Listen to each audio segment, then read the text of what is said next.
Saludar siempre al grupo emancipador, ¿no? Porque es un grupo que constantemente, todas las semanas, convoca a diferentes formas para pensar los problemas del Perú de hoy, porque pensar la historia es pensar los problemas del Perú de hoy, ¿no? Nadie piensa la historia para aislarse en el tiempo, en el pasado, y resolver los problemas, por ejemplo, entre la Perricholi y el virrey Amat, ¿no? Eso sería absurdo, ¿no? Más bien lo que queremos es entender el Perú de hoy. Y lo ha dicho Jorge muy bien durante la presentación. El tema de racismo en el Perú es un tema histórico, ¿no? Nadie lo puede negar. El racismo en el Perú existe. Los peruanos somos en esencia racistas, sí lo somos. La sociedad peruana es una sociedad racista, sí lo es. Y precisamente porque los peruanos somos racistas y la sociedad peruana es racista, existen demasiadas voces que lo niegan, que dicen que en el Perú no hay racismo. Y es que se quiere ver el racismo como si fuera una cosa única, una cosa concreta, una cosa eh, estática. Y en el caso peruano, el racismo no tiene esas cualidades, tiene cualidades contrarias. Es decir, el racismo en el Perú es diverso, forma parte de todas esas maneras de discriminación. Allí está el racismo. Es decir, el racismo tiene vínculos con el pensamiento machista, tiene vínculos con el pensamiento clasista, tiene vínculos con todos los pensamientos, está ahí enraizado, porque forma parte de una estructura del pensamiento peruano, no es aislado. Y segundo, el racismo en el Perú es hijo de la invasión española, porque en el Perú, lastimosamente, una forma de nosotros relacionar el racismo es con las personas que realizan, voy a utilizar un término, trabajos menores. Es decir, hay diferentes trabajos, los hemos puesto en una pirámide, en una suerte de estructura, y hay trabajos superiores, me imagino gerente, y hay trabajos menores, me imagino la persona que hace la limpieza. Y a ello le hemos agregado una estructura de color de piel. Hay personas que por su color de piel o su procedencia social deben ocupar cargos en la cúspide, y hay personas que por su procedencia, su color de piel, su educación y todo lo demás deben ocupar cargos en la base, ¿no? Y cuando esto se altera, genera algunos problemitas de adaptación.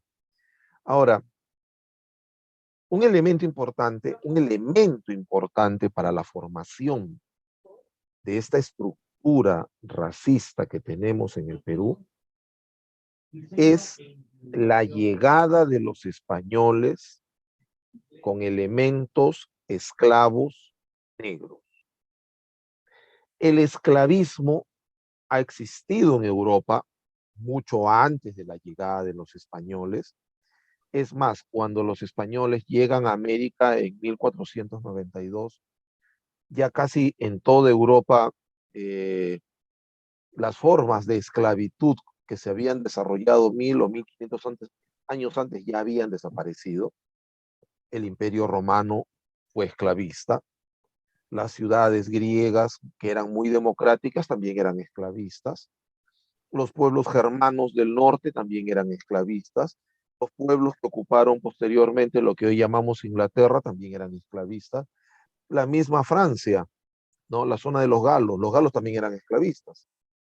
Pero había una característica: no era el esclavismo que trajeron españoles y portugueses a América y al Perú, era otro esclavismo. Era un esclavismo, lo que le hemos llamado el esclavismo legal, que es la cosificación del otro. El otro es una cosa.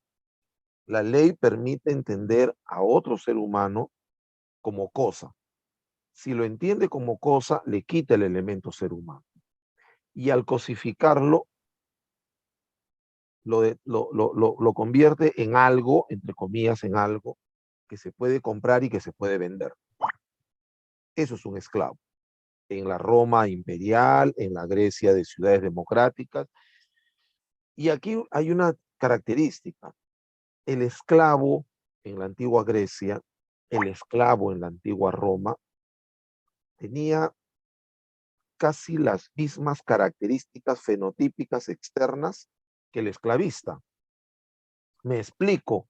Un esclavista, un gran hacendado esclavista romano, tenía cientos de esclavos, y esos esclavos eran galos o eran germanos, ¿no? Y eran tan blancos como él, y de cabellos tan rubios como él, y de ojos azules o verdes tantos como la de él. O sea, el esclavo no tenía mucha diferencia fenotípica, que existían algunos casos, como se ha comprobado luego ya con gladiadores que tenían otro color de piel, ya sea del norte de la África o de la zona de Palestina también. Pero era la excepción, no era lo general. Lo general era que muchas veces el esclavo era en color de piel, en tipo de cabello, en forma de los ojos, en estatura, y era tan igual que el esclavista. Ese tipo de pensamiento esclavista no vino a América.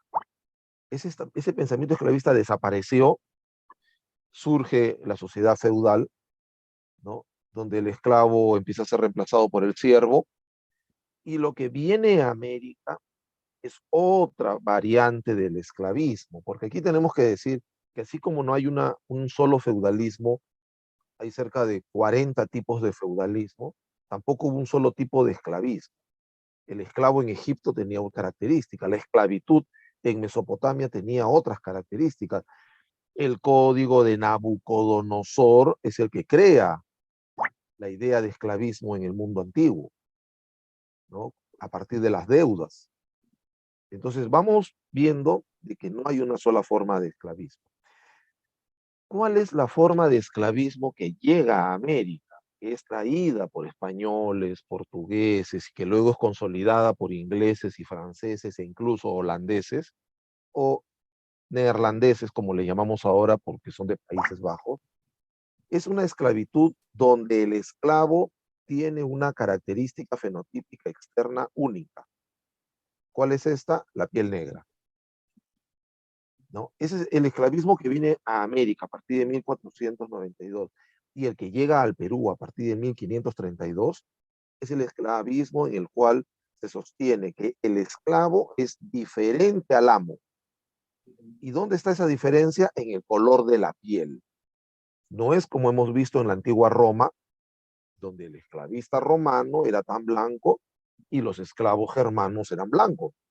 Aquí no, el esclavismo, la idea de esclavitud y la cosificación que llega a América es diferente, ¿no? Tiene esa variable donde el color de la piel juega un rol muy importante, y el lugar de la procedencia. Todos sabemos que fueron barcos llenos de esclavos que en realidad eran hombres y mujeres que fueron libres, que eran sacados del África, cruzaban el Atlántico y los traían a América y los vendían y los esclavizaban. Claro que no todos los negros que llegaron a América llegaron en calidad de esclavos. Hubo muchos negros que llegaron a América en calidad de hombres y de mujeres libres, ¿no? Eso también es una variable, ¿no? Porque aquí también se ha generalizado, se quiere hacer creer que todos las personas de color negro que vinieron a América, ¿no? Eran todos esclavos africanos, y no es así. Es más, los primeros esclavos que trae Cristóbal Colón a América en 1492 no han nacido en África, han nacido en España y en Portugal. Ya en España y en Portugal hay poblaciones negras, ¿no? Producto de todo este andamiaje, de la presencia musulmana durante 800 años, las migraciones y los comercios que ya se están dando, ¿no? Ahí hay un germen de ese esclavismo que viene a América y que se consolida ya a partir de la entrada a México y más aún de la llegada al Perú, 1535. Ahora, otro elemento importante, ¿no? Otro elemento importante que tenemos que tener en cuenta. La mayoría de los esclavos que vinieron al Perú, 1535 para adelante, no vienen directamente de África, ¿no? Vienen de las otras colonias, vienen ya esos esclavos negros que vienen al Perú a partir de 1532-35, están llegando ya de lo que hoy llamamos Cuba, Haití, República Dominicana, Puerto Rico, Brasil, Venezuela, la costa atlántica colombiana, ¿no? Panamá, están llegando desde ahí. ¿Ya? O sea, la mayoría de negros esclavos que vienen al Perú han nacido en América, hablan castellano, y la gran mayoría son católicos. O sea, ya vemos una imposición, ¿no?, ideológica, ¿no?, a las nuevas poblaciones que se están dando aquí en el Perú. Entonces, ese es un elemento que tenemos que tener muy en cuenta en la formulación de un análisis mayor del racismo en el Perú. Llegada esta población esclava negra al Perú, junto a esta población blanca española conquistadora, hay otro elemento que se va a unir en ese crisol, es el elemento andino. Y cuando hablamos andino, estamos hablando de la costa, de los Andes y de la Amazonía peruana, todos nosotros que tenemos la piel cobriza, que tenemos la piel color puerta, ¿no?, los marrones. Entonces, en la estructura mental de la colonia, en esta pirámide de la estructura mental de la colonia, alguien ocupa la parte superior, alguien ocupa la parte inferior. ¿Quién ocupa la parte superior? Pues precisamente el invasor, el conquistador y sus descendientes, ¿no? Mejor dicho, los españoles y lo que vamos a llamar criollos. Y debajo de ellos van a estar pues los grandes bolsones de población que les llaman mestizos, que les llaman indígenas, negros, castas, ¿no? El mestizaje produce pues lo que luego se va a llamar castas, ¿no? Y de ahí viene esa famosa frase que es muy popular, ¿no? Que el peruano que no tiene de inga, tiene de mandinga y esas cosas, ¿no? Porque de alguna manera eh, eh, eh, eh, estas castas son la manifestación, ¿no?, de una sociedad variable. Pero, pero acá hay algo importante. Eh, debemos un poquito también desmistificar el esclavismo en el Perú al estilo esclavismo, por ejemplo, de las haciendas del sur de los Estados Unidos, o de Cuba, o de Haití, o de Brasil, ¿no? Aquí tenemos una idea de un esclavismo colonial a partir de una lectura de, por ejemplo, esta obra llamada La cabaña del tío Tom, ¿no? Eh, aquí en el Perú hay una cualidad distinta. Si bien es cierto, y eso lo demostró el historiador Alberto Flores Galindo, hubo muchos casos en los cuales los esclavos presentaban cargos de sevicia, de maltrato excesivo por parte del amo hacia ellos. También hay muchos casos en que hay esclavos, es interesante, hay esclavos que prácticamente están toda la semana trabajando libremente por su cuenta aquí en Lima, y luego el fin de semana van donde el patrón y le dan una cantidad de dinero. Eso está documentado en este libro Aristocracia y Plebe, ¿no?, de Alberto Flores Galindo, el gran historiador. Entonces, ¿por qué? Porque la mano de obra esclava en el Perú no era extendida, no era en gran cantidad, no la podemos contar por miles, como sí se puede contar en Brasil, en Cuba, en Haití, en Estados Unidos. Y esto se debe a la posición geográfica. Perú, Lima, la costa peruana está frente al Océano Pacífico. Estamos a la vuelta, mirándolo así, de la ruta esclavista. La ruta esclavista empezaba en África, cruzaba el Atlántico y llegaba al Brasil, llegaba a Venezuela, a las Antillas, llegaba al sur de los Estados Unidos, a Florida. Y ahí entraba. Entonces, traer esclavos hasta el Perú era costoso, era caro, ¿no?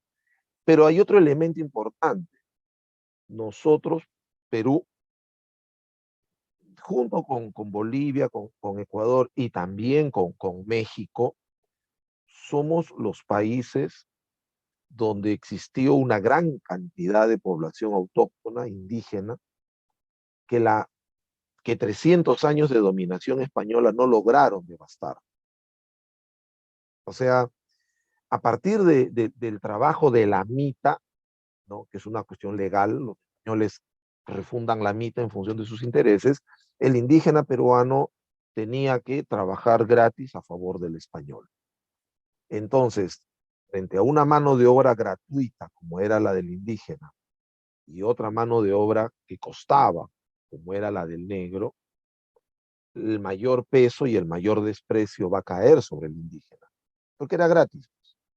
Miles y miles de indígenas eran llevados todos los años al Cerro Rico de Potosí y ahí morían en cantidades, pero como dice por ahí un sacerdote, no importaba porque en el campo se les encontraba como si fueran aves libres, ¿no? Cientos, miles de indígenas, ¿no? Entonces, ahí estamos viendo ciertas cualidades de esto. Esto se complica, ahora sí, con la llegada de la independencia, ¿no? Porque con la llegada de la independencia sucede un acontecimiento muy importante. En un país como el Perú, con una clase dominante, con una aristocracia que se sentía más española y más súbdita del rey que con capacidad ellos mismos de gobernarse, la distinción social va a ser muy importante. Y la distinción social tiene muchos elementos. Un elemento importante de la distinción social, por ejemplo, es la educación. Quienes se educan y quienes no se educan. Quienes van al colegio, quienes no van al colegio, quienes van a la universidad, quienes no van a la universidad. Durante todo el siglo XIX y buena parte del siglo XX, la educación en el Perú fue prácticamente hegemonizada por la clase dominante. No olvidemos que desde la independencia van a tener que pasar casi 100 años, 1917, para que el Perú tenga una universidad particular, ¿no? El Perú llega al siglo XX con 3 universidades coloniales y una republicana: San Marcos, Cusco, Arequipa, coloniales; Trujillo, republicana, ¿no? ¿Y qué ha pasado para que esta educación sea ahora vista desde otro punto? ¿Por qué se tiene que crear en 1917, Jorge Dintilac tiene que crear la Universidad Católica? ¿Por qué?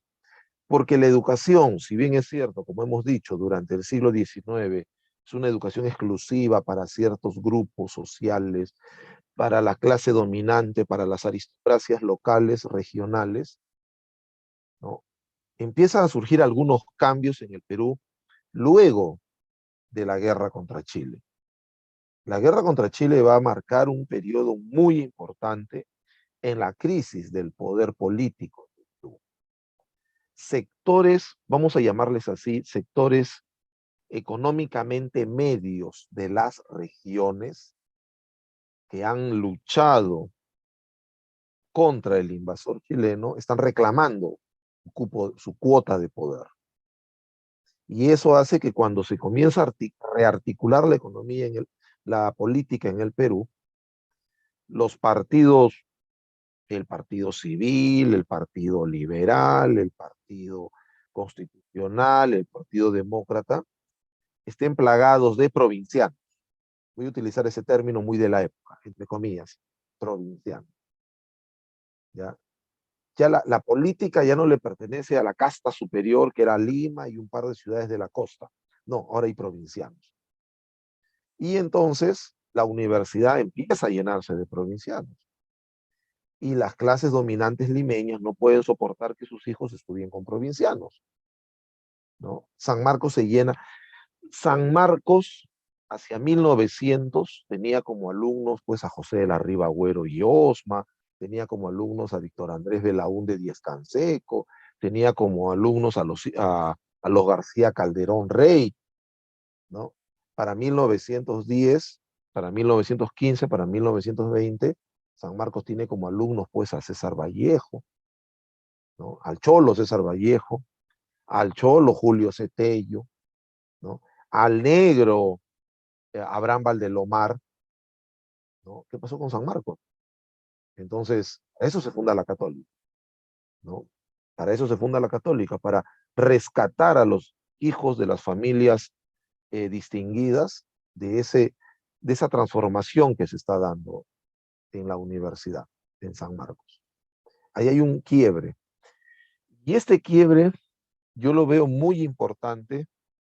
Para mí el año más importante para este quiebre es 1909.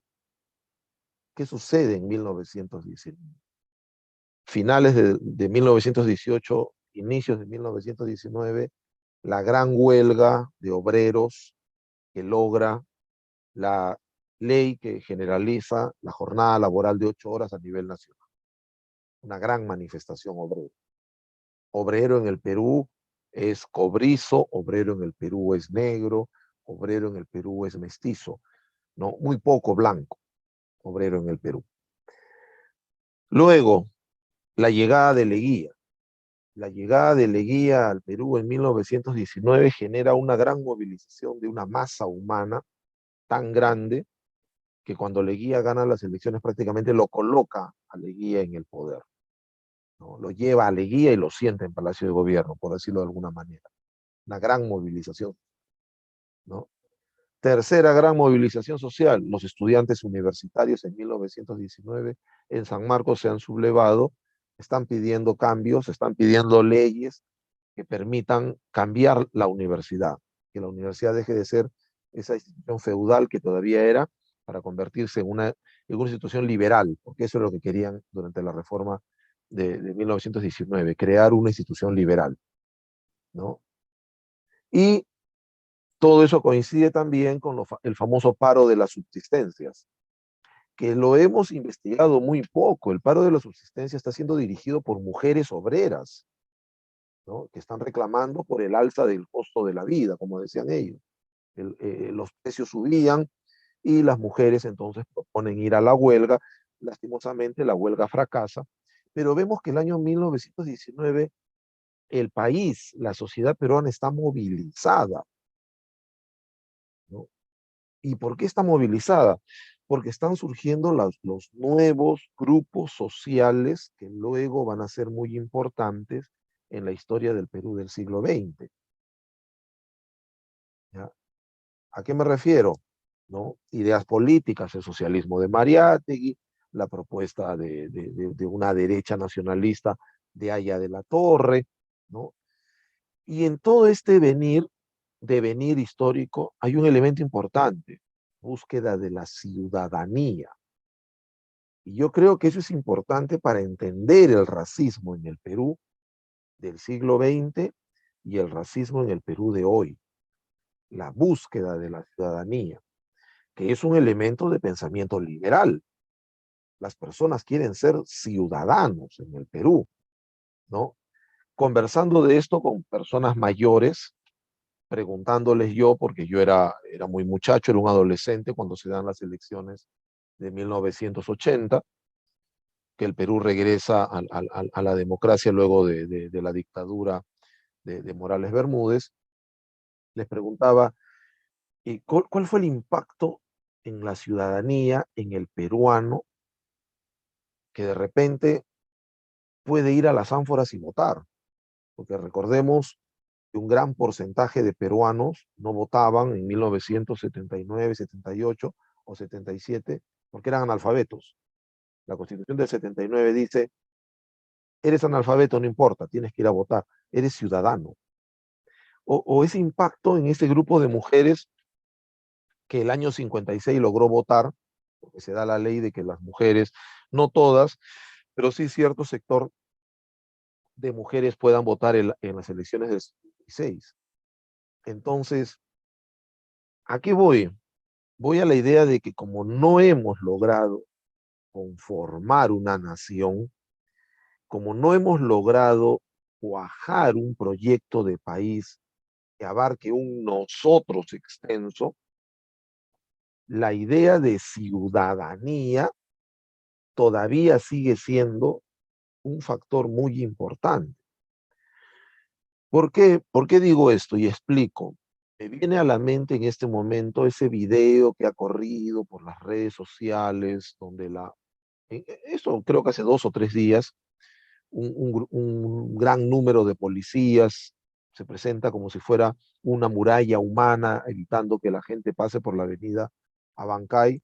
Hay una mujer de rasgos muy andinos, de vestimenta muy andina, de hablar el castellano muy andino, reclamándole a la policía, y en eso pasan 2 jóvenes que de repente tienen casi el mismo color de piel de la mujer, pero tienen otra manera de hablar el castellano, no de tipo andino, sino más bien de un tipo limeño, y le dicen y le reclaman a la policía, métanle bala. La incapacidad de entender que esa mujer de rasgos andinos, de forma de hablar castellano andino, de vestimenta andina, puede ser un ciudadano igual que yo, o igual que tú, o igual que el otro. O yo pueda ser un ciudadano igual que ella, que es mucho más difícil, ¿no? Entonces, ¿por qué? ¿Por qué estoy llegando a esta idea?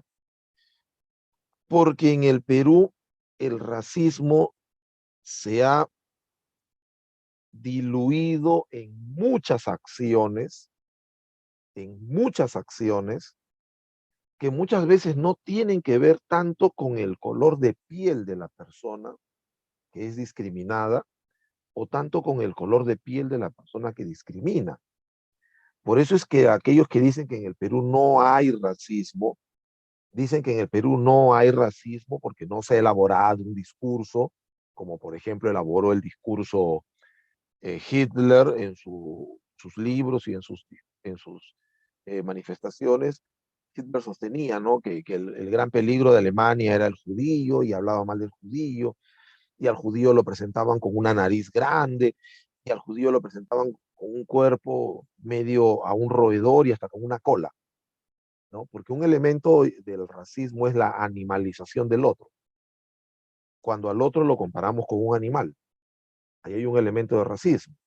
Por eso es que nosotros reclamábamos, ¿no?, en esas manifestaciones de cuando salían aquellos grupos de la ultraderecha peruana que se manifestaban contra el expresidente Pedro Castillo, ¿no? Y lo dibujaban o lo manifestaban como si fuera un animal, un burro, ¿no? Esa es la primera forma de racismo, de discurso racista, animalizar al otro, ¿no? En el Perú, ¿cuántas veces a los peruanos, a nosotros de piel cobriza, nos han llamado vicuña, llamas, guanaco, ¿no? Y al peruano negro, ¿cuántas veces le han dicho mono, ¿no? Por ser negro, mono, gorila, parece un simio. Nosotros, por tener la piel cobriza y ser andinos, llama, vicuña, guanaco, ¿no? Poco inteligente o de escasa posibilidad de explicación, de explicar sus ideas, burro, asno, animalización del otro, ¿no? El racismo tiene ese elemento, la animalización del otro, ¿no? Entonces, ahí estamos percibiendo nosotros que eso se da. No hay un discurso tipo Hitler, pero hay un Otros sostienen que aquí no hay racismo porque no se está dando lo que se dio en Sudáfrica, el apartheid, donde solamente los blancos gobernaban y los blancos vivían en las ciudades, y habían otras ciudades para negros y estaban separados. No se necesita vivir separados, formar guetos físicos cuando hay guetos mentales. Los guetos físicos, sí, pues fueron en Sudáfrica, se dio mucho, ¿no? Una ciudad como Johannesburgo para blancos y otras ciudades para negros. Los nazis, cuando entraban y ocupaban países y ciudades, generaban el gueto, el famoso gueto de Varsovia y otros más. Acá tenemos guetos mentales, ¿no? Y un gueto mental funciona mucho mejor que un gueto físico, porque para que funcione un gueto físico hay que utilizar la fuerza. Para que funcione un gueto mental, simple y llanamente hay que hacerle creer a la gente que eso es lo mejor. Me viene a la mente, y eso es algo que yo siempre he discutido, el término afroperuano, ¿no? Dicen, no, sí, es afroperuano. Y yo digo, ¿y por qué utilizas el término afroperuano? No, es que se escucha menos racista. No, el término afroperuano es mucho más racista, porque las personas que nacen en este territorio simple y llanamente son peruanas. Y para ser peruano hay que nacer en este territorio. Para ser peruano no hay que tener determinado tipo de color de piel, ni determinados apellidos, ni determinada estatura, nada por el estilo. Todo aquel que nace dentro del territorio peruano es peruano. Listo, lo dice la ley. Entonces, ¿por qué llamarle afroperuano? Es que bien en contraparte viene lo otro, pues, que también tenemos en el Perú anglo-peruanos, franco-peruanos, ítalo-peruanos, y me viene a la mente toda la sociología norteamericana, estadounidense, que sostiene eso, ¿no? En Estados Unidos, ¿no? Un ejemplo imaginario, ¿no? En Estados Unidos, el señor John Pérez, nacido en Nueva York, cuyo padre era también John Pérez, nacido en Nueva York, cuyo abuelo era también John Pérez, nacido en Nueva York, y cuyo tatarabuelo, sí, era el señor Juan Pérez, llegado de Puerto Rico. Ese señor, 3 generaciones después, sigue siendo latino. No es estadounidense, es latino. Miren ese gueto mental. Por el apellido Pérez, eres latino. ¿Ya? Entonces, uno se da cuenta que esas ideas, igual, ¿no? Los ítalo-estadounidenses, los ítalo-norteamericanos también le llaman. Y en el caso peruano, estamos copiando esa barbaridad de hacer creer que existen franco-peruanos. ¿Por qué franco-peruano? Porque tiene el apellido francés o porque su antepasado fue francés. Bueno, pues, esto es tan interesante que lo conversaba hace unos días con un gran amigo, ¿no? Con Humberto Quispe, el filósofo sanmarquino, una persona muy inteligente. Yo le decía, mira, Humberto, le decía, eh, ya, sí, el año pasado se celebraron los 50 años que en Estados Unidos se estrenó la película El Padrino uno. Y en la película El Padrino uno, que es básica, que es fundamental, pero todos la hemos visto, y si no la hemos visto todos, por favor véanla. Una parte muy importante del Padrino uno es la migración de italianos pobres a Nueva York. Miles de italianos pobres llegan a Nueva York buscando, entre comillas, el sueño americano. Y ahí empieza la trama del Padrino y todo lo que viene. En los años 80, en Brasil se filmó una novela que trata sobre lo mismo, la llegada de miles de italianos pobres al Brasil buscando también el sueño americano. Porque si sabemos un poco de historia de las migraciones mundiales, Estados Unidos es el país que más migrantes italianos recibió.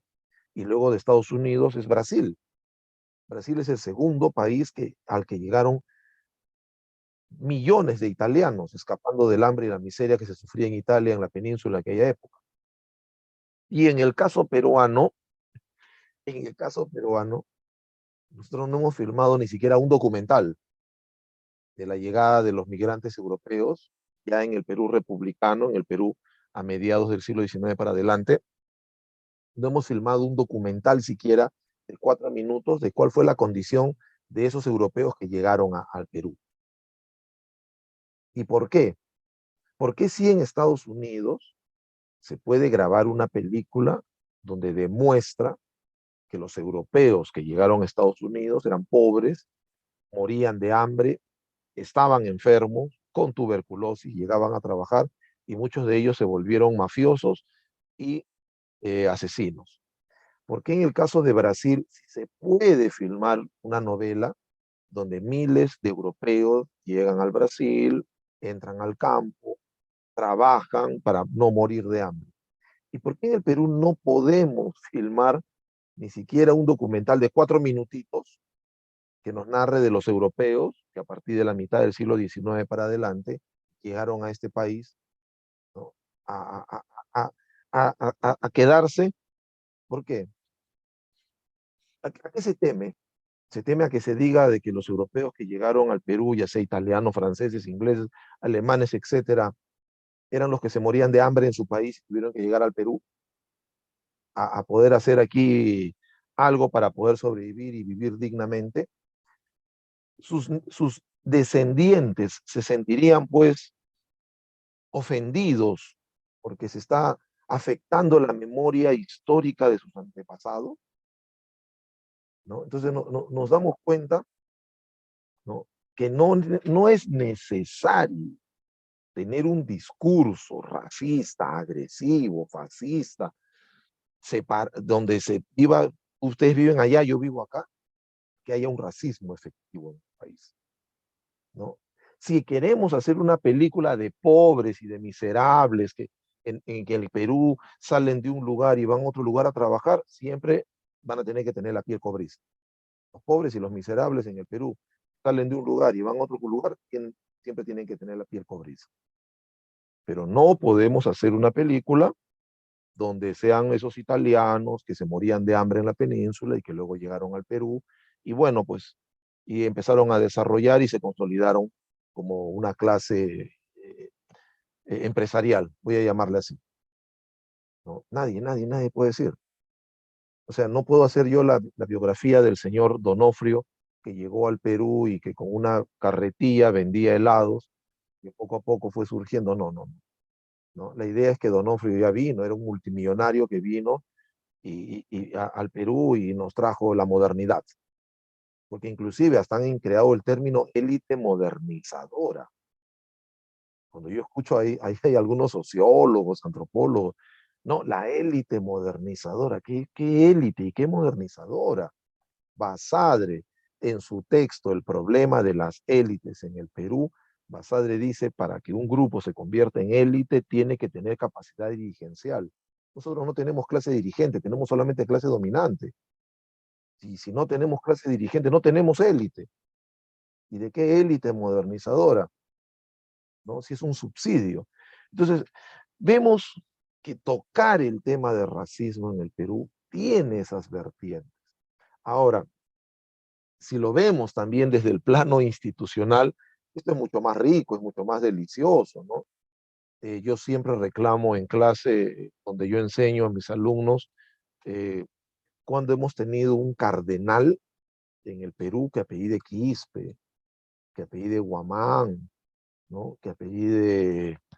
En este país hay casi 4 millones de peruanos que apellidan Quispe.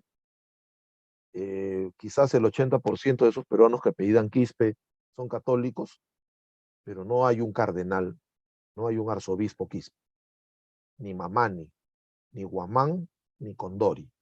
¿Por qué siempre nuestros arzobispos y nuestros cardenales tienen apellidos o traídos de Europa o esos apellidos españoles que se han ido uniendo y se han compuesto, ¿no? Para darle más prestigio? Porque aquí tenemos gente que a sus hijos le pone 2, 3, 4 apellidos con la intención de darle un sentido de superioridad a aquellos que con la justa tenemos 2 apellidos, ¿no?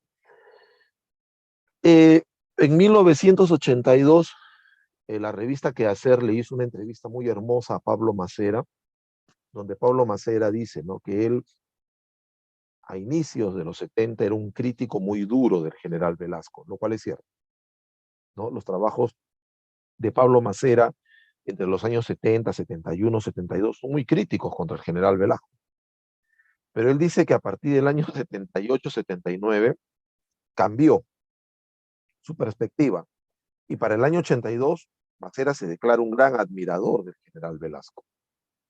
Y cuando le preguntan a Macera por qué él es un gran admirador del general Velasco, Macera dice 2 cosas importantes. Macera dice, por un lado, Velasco es un oficial, un alto oficial, un general del ejército atípico, porque normalmente los altos oficiales del ejército provienen de familias ya con cierto poder económico. En cambio, Velasco era un tipo que había salido desde los cuarteles, desde el servicio militar, ¿no? Y segundo, porque Velasco tuvo la capacidad de demostrarle a las personas, al pueblo, que la clase dominante también puede tener miedo, porque la clase dominante peruana del año 69, 70, 71, 72 le temía a Velasco, ¿no? La reforma agraria fue el gran temor a Velasco, ¿no? Y si hasta ahora ese sector odia a Velasco, es porque Velasco los desnudó, porque ellos eran los hacendados que podían hacer lo que querían, que ultrajaban mujeres y que masacraban varones, y luego con Velasco tuvieron todo el miedo que ellos siempre habían hecho padecer a los demás en el Perú. Y en base a esa idea de Macera, es que también yo me pongo a pensar, ¿cuándo tendremos un almirante de la Marina de Guerra del Perú negro? ¿Y cuándo tendremos a un general del aire, ¿no? De la Fuerza Aérea Peruana, eh, no sé, mestizo, ¿no? ¿Por qué siempre tienen que ser los almirantes y los vicealmirantes de la Marina gente de color blanco, ¿no? Con ciertos apellidos? ¿Y por qué la tropa, los que van al servicio militar, tienen que ser negros y cobrizos? La mejor manifestación de ello es el monitor Huáscar, ¿no? El monitor Huáscar, la marinería, ¿no? Todos los grumetes eran negros y durante mucho tiempo estuvieron olvidados. Solamente se reconocía el heroísmo que lo tuvieron, nadie lo niega, de algunos oficiales. Y, y la marinería, los grumetes, los que pelearon, los que pusieron también su sangre, ¿no? Entonces, las instituciones que dirigen este país también tienen esa perspectiva de que hay puestos para gente de tal procedencia social y tal color y tal apellido, y hay puestos para otros, ¿no? Velasco, el Cholo Velasco generó el primer gran temor, ¿no? Y cuando leía o releía esa entrevista a Macera, decía, ¿no? El segundo gran presidente que le ha hecho ese temor a estos grupos dominantes que manifestaron todo su miedo abiertamente fue Pedro Castillo, ¿no? A Pedro Castillo le han temido y le temieron y le temieron y lo atacaron y lo animalizaron a tal punto, ¿no? Que ahora que lo tienen preso, simplemente ya no hay juicio, ya no hay pruebas, ya no entrevistan a los empresarios que iban a entregar audios, ya los medios de comunicación ya no dicen nada, ¿no? Entonces, ahí tenemos estas manifestaciones. Como te decía, o como les decía al principio, es un tema tan amplio y a la vez tan complicado el tema del racismo en el Perú, porque se adentra a otras formas de discriminación, ¿no? A otras formas de discriminación. No solamente se te puede discriminar por el color de la piel en Perú, también se te discrimina por la manera como pronuncias el castellano, porque se asume que hay una forma de hablar castellano en el Perú y que esa forma de hablar castellano en el Perú es, entre comillas, normal, y que todo aquel peruano que no hable o que no pronuncie el castellano de esa manera, por lo tanto, puede ser objeto de burla. Por ejemplo, hace un momento les hablaba del castellano andino. Tenemos un castellano andino, tenemos una forma de hablar el castellano en la región de los Andes. Los ciudadanos peruanos que son bilingües, que hablan runacimi o quechua y que hablan castellano, pronuncian el castellano de una manera diferente a los que no somos bilingües. Los peruanos que utilizan el aymara y también el castellano lo hablan de otra manera. Los peruanos de la región amazónica que utilizan sus idiomas locales, machinga, bora, shipibo, conibo, tienen otra forma también de pronunciar el castellano, que para nosotros, entre comillas, no son, entre comillas, normales y por lo tanto son motivo de burla. Pero lo que es peor, aquellos que han creído la idea de que el castellano limeño es el castellano más normal y más bonito, hay que darle la información, hay que darle la noticia de que tampoco existe el castellano limeño.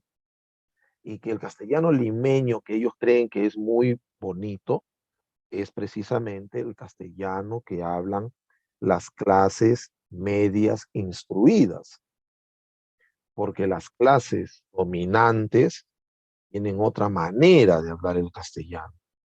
Es más, si no están instruidas, peor. Y lastimosamente, las clases populares, limeñas, con poca instrucción o sin instrucción, también tienen otra manera de hablar el castellano. Así que no hay una forma, entre comillas, única o normal de hablar el castellano, pero sigue siendo un elemento de discriminación, ¿no? Esa discriminación que se vive, por ejemplo, mucho en los colegios, ¿no? Y que forma parte de lo que ahora le llaman el bullying, o sea, molestar a la persona que confunde la E con la I o la O con la U, ¿no? Entonces, esas formas de hablar el castellano en un país tan diverso como el Perú.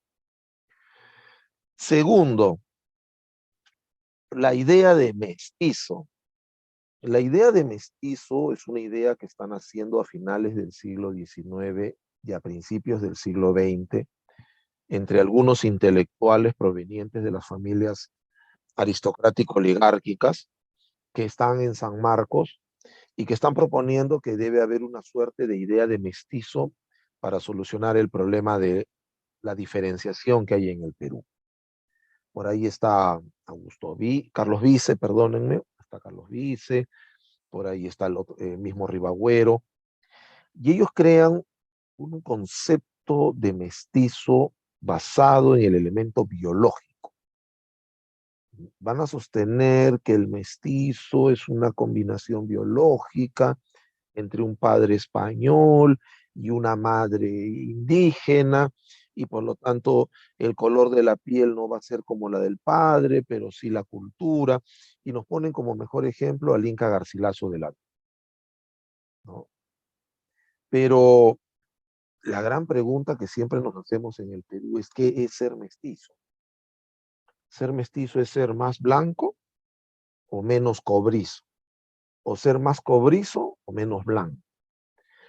Ser mestizo es no hablar runasimi o quechua, pero sí hablar castellano y pretender a ese castellano incluirle todos los barbarismos posibles, o sea, palabras del inglés, del francés, del alemán, que se ponen de moda y que muchas veces las utilizamos como queriendo demostrar que también somos muy civilizados, muy cultos.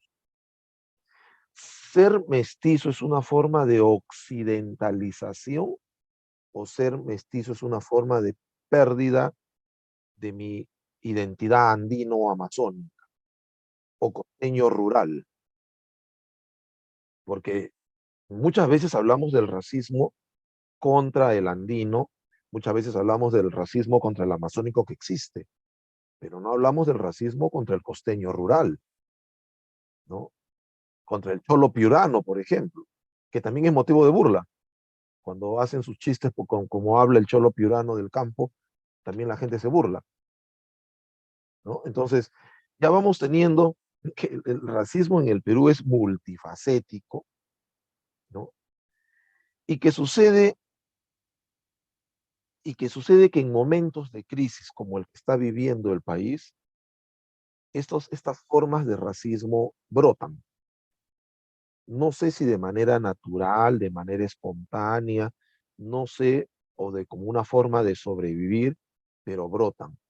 Como les decía hace un momento, ¿no? Ese joven que pasando por la avenida Bancay le exige a la policía que le disparen a una ciudadana peruana que está reclamando un derecho, ¿no? Me hace recordar a todos aquellos que dicen no a la violencia, pero aplauden cuando las manifestaciones son reprimidas de manera violenta. O voy a salirme de repente un ratito cuando todas esas personas dicen que deberíamos tener protestas pacíficas, no protestas violentas. Y hasta ahora nadie sabe qué es una protesta pacífica. Y hasta ahora nadie ha tratado de legislar sobre las formas de protesta pacífica y cuáles deben ser los canales legales para que las autoridades deban resolver esas protestas pacíficas. porque aquí en el Perú todos se llenan la boca diciendo que la protesta debe ser pacífica, pero nadie me puede demostrar que las protestas hayan tenido eh, algún resultado favorable, ¿no? Lastimosamente, cuando tenemos que hablar de protestas en el Perú, hablamos de huelgas, de tomas de carretera, para que haya existido algún cambio en la legislación o algún cambio en la relación entre la clase dominante y la clase dominada. Pero de protestas pacíficas, no creo que haya algún historiador que pierda su tiempo escribiendo sobre las protestas pacíficas que no llegaron a nada, ¿ya? Entonces, ahí tenemos, y un último elemento que se me viene a la mente en este momento, es que el racismo, lastimosamente, también forma parte de algo que tenemos que llamarle distinción social. Las personas en el Perú eh, maltratamos al otro también como una forma de distinción social, porque no basta con tener la piel blanca, no basta con tener nombres y apellidos occidentales europeos, no basta con hablar, aparte del castellano, otros idiomas occidentales europeos. Y no basta usar ropa o marcas de ropa hechas en otros lugares del mundo, principalmente en Occidente europeo. No basta con eso. También hay que demostrarlo y también hay que imponerlo, ¿no? Entonces, me viene a la mente cuando conversaba con unos amigos y les decía, ¿por qué si un ministro de Cultura propone llevar a la Filarmónica del Perú a dar un concierto en Villa El Salvador, en San Juan de Miraflores, en San Juan de Lurigancho, en Independencia, en Comas y en Caraballo? Mucha gente va a decir que bueno, mira, están llevando cultura y lo van a aplaudir a ese ministro de Cultura. Pero ¿qué pasaría si ese mismo ministro de Cultura contrata 5, 6 o 7 bandas de chicha, Chacalón Junior, Pascualío Coronado, y los lleva a tocar en San Isidro, en Miraflores, en Argentina, en los colegios de Zamora? Miren lo que nos está haciendo, nos está insultando, ¿cómo nos va a traer eso? O sea, ¿por qué, entre comillas, la cultura, entre comillas, de lo dominante, cuando se lleva lo dominado es una forma civilizatoria? ¿Y por qué cuando la cultura de lo dominado se lleva hacia lo dominante es una ofensa? ¿No? Entonces, eso nos demuestra que no somos una nación, por más que por ahí hable mucha gente que el Perú no es una nación. No somos una nación porque no tenemos una clase dirigente, y no tenemos una clase dirigente porque no tienen un proyecto político de desarrollo del país. Tenemos solamente un sector social, una clase dominante que administra las riquezas del país en función de intereses externos y de sus propios pequeños intereses, ¿no? Y quizás me salgo un poquito, pero quiero terminar con esto. Y esto es una reflexión que tenemos que hacer, porque va a ser importante para el futuro muy cercano. En estas manifestaciones que estamos viviendo en los últimos casi ya 2 meses, 7 de diciembre, y que tuvieron una pequeña intervalito por ahí durante las fiestas de fin de año, hemos tenido mucho de lo que se denomina bloqueos de carretera. Y los bloqueos de la carretera, perfecto, no permiten que pase el tránsito. Bloqueo de la carretera ha significado que mucha gente que viajaba no llegue a tiempo a su lugar. Bloqueo de la carretera ha significado pérdidas económicas para los transportistas de alimentos. Pero lo que se ha destacado siempre es que por el bloqueo de la carretera, las ambulancias no pasaron, y hay una noticia, ¿no?, concreta de que desde Huancavelica traían a un niño, un bebé, y que, entre comillas, lastimosamente, como la carretera estaba bloqueada, el niño murió en el trayecto. La muerte de un niño, de un bebé, es algo, ¿no?, que no debería darse, pero, pero detrás de esto están ocultando algo grande. Huancavelica es una región con mucha presencia minera. Hay grandes empresas mineras en Huancavelica. Y Huancavelica no puede tener un hospital que atienda todo tipo de emergencias y que tenga profesionales de la salud de gran nivel y una tecnología médica que no sea necesario traer a nadie desde Huancavelica a Lima por carretera para ser tratado, ¿no? Esto nos demuestra que, por ejemplo, en las regiones donde hay minería y donde debería haber un sistema de salud de primer mundo, simple y llanamente no hay nada, ¿no?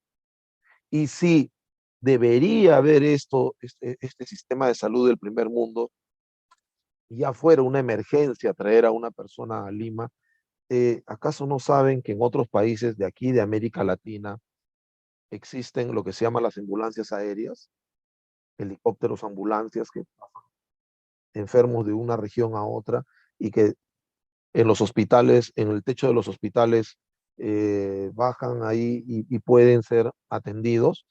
¿Acaso no saben que hay hospitales en el mundo que en la parte de atrás tienen unas pequeñas pistas para avionetas que son utilizadas como ambulancia? Y que aquí en el Perú todavía tenemos que seguir trayendo en una ambulancia por carretera 8, 9, 10 horas a un enfermo desde una región hasta Lima, y no estamos hablando de cualquier región, estamos hablando de una región como Huancavelica, que es una potencia minera, y que esas empresas mineras deberían haber pagado sus impuestos, y esos impuestos deberían haber servido para construir mínimo un par de hospitales, como les decía hace un momento, del primer mundo, pero nunca se hicieron, ¿no? Y todo eso se oculta echándole la culpa a los manifestantes que tomaron y bloquearon una carretera, ¿no? Entonces, si no quieren que más niños fallezcan en una ambulancia en la carretera, la cosa es sencilla: construyan mejores hospitales o construyan hospitales con todo el dinero de las empresas mineras, que me olvidaba, hay leyes que a las empresas mineras no les cobran impuestos, ¿no? ¿Para qué queremos empresas mineras extranjeras que no paguen impuestos, ¿no? Entonces, vemos que, no todo esto está así, no está en crisis, está muy eh, entremezclado, porque, para terminar, como les dije, el racismo en el Perú no es una manifestación clara, clara, clara de racismo como lo fue, pues, el partido nazi en Alemania, ¿no?, que era antisemita, antisemita. Aquí no tenemos a nadie en el Perú en público, no sé en privado, pero en público se le ocurriría desarrollar un discurso contra la población negra, contra los ciudadanos andinos, contra los ciudadanos amazónicos, y que me digas, no, los verdaderos peruanos somos solamente los blancos. No, no. Que han habido en el mundo académico algunos, ¿no? José de la Riva Agüero, él sostenía, pues, él decía que los levantamientos eran motines, azonadas, dirigidas por indígenas, eran azonadas. En cambio, las que dirigen los blancos eran revoluciones, ¿no? Eso lo dice José de la Riva Agüero en su libro sobre don José Baquijano y Carrillo. Ahí lo dice abiertamente. Todo aquello que dirigieron los indígenas fueron rebeliones, Tupac Amaru. Pero todo aquello que dirigieron los blancos, revoluciones, ¿no?, a favor de la independencia. Y lo dice claramente Agüero, ¿no? Algunos reniegan cuando uno dice que José de la Riva Agüero fue racista, ¿no? Para que no sigan renegando, siempre los mando a leer el texto de don José Baquijano y Carrillo, ya que tiene varias ediciones, ¿ya? En el Perú actual ya no tenemos eso, pero está muy metido en nuestra cabecita. Y termino con esta idea, ¿no?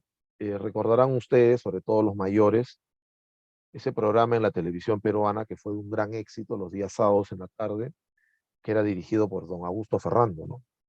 El programa de don Augusto Ferrando era la mayor demostración de racismo discriminatorio en el Perú, ¿no?